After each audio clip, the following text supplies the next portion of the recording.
అత్తమ్మ టీవీకి స్వాగతం. అత్తమ్మ టీవీలో ఇప్పుడు గుమ్మడికాయ దప్పలం ఎలా తయారు చేయాలో నేర్చుకుందాం.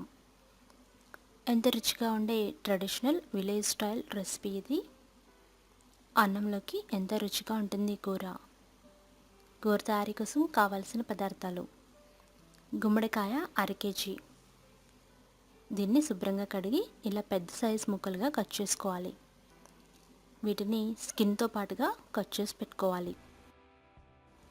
ఉల్లిపాయలు 2 చిన్నగా తరిగి పెట్టుకోండి. అలాగే పచ్చిమిర్చి 2 చిన్నగా కట్ చేసుకోవాలి. బెల్లం చిన్న ముక్క, కారం 2 టీ స్పూన్లు, పసుపు చిటికెడు, ఉప్పు తగినంత, అల్లం వెల్లుల్లి పేస్ట్ 1 టీ స్పూన్, చింతపండు గుజ్జు అరకప్పు, కరివేపాకు 2 రెమ్మలు, నూనె 2 టేబుల్ స్పూన్లు. ఇప్పుడు తయారీ విధానం నేర్చుకుందాం. ముందుగా స్టవ్ మీద కడాయి పెట్టి నూనె వేసి కాగబెట్టాలి. నూనె కాగిన తర్వాత ఉల్లిపాయ పచ్చిమిర్చి ముక్కలు వేసి కాసేపు వేయించాలి. ఇవి కాస్త కలర్ మారేంత వరకు మీడియం ఫ్లేమ్లో పెట్టి వేపాలి. అందులో అల్లం వెల్లుల్లి పేస్ట్ వేసి పచ్చివాసన పోయేంత వరకు వేయించాలి.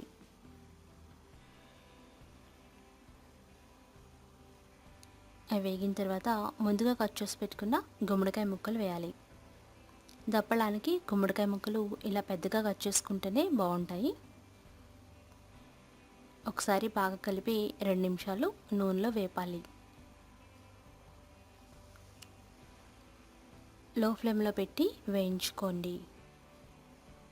అందులో తగినంత ఉప్పు వేసుకోవాలి.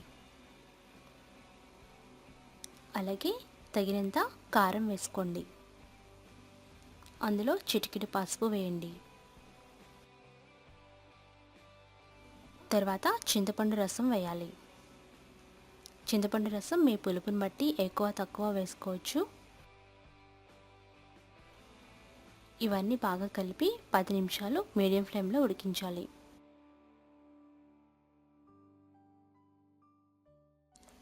ఇప్పుడు బెల్లాన్ని తురిమి అందులో వేసుకోవాలి. మీ రుచిని బట్టి ఎక్కువ తక్కువ వేసుకోవచ్చు. ఆఖరుగా కరివేపాకు వేసి పులుసు కాస్త దగ్గర పడిన తర్వాత స్టవ్ ఆఫ్ చేసి సర్వ్ చేసుకోవాలి. ఎంత రుచికరమైన ట్రెడిషనల్ రెసిపీ గుమ్మడికాయ దప్పలం రెడీ అయిపోయింది. వేడివేడి అన్నంలోకి చాలా రుచిగా ఉంటుంది. దప్పలంలో కాస్త బెల్లం వేసాం కాబట్టి తీయగా ఈ కూర చాలా బాగుంటుంది. రెసిపీ టెక్స్ట్ కోసం attamaTV.com చూడగలరు. ధన్యవాదములు.